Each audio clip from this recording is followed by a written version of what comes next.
আমি দারাজ থেকে অনেক আগে থেকেই কেনাকাটা করি। সব থেকে বেশি কেনাকাটা করি ডিসেম্বর মাসটাতে।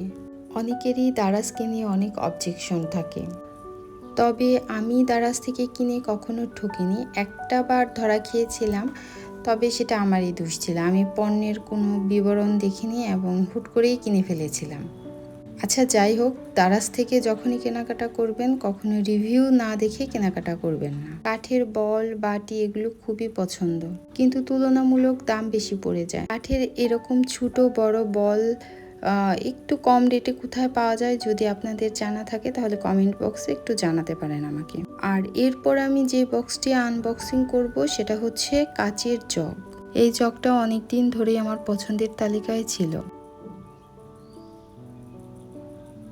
নিব করে অবশেষে দারাজ থেকেই নিয়ে নিলাম।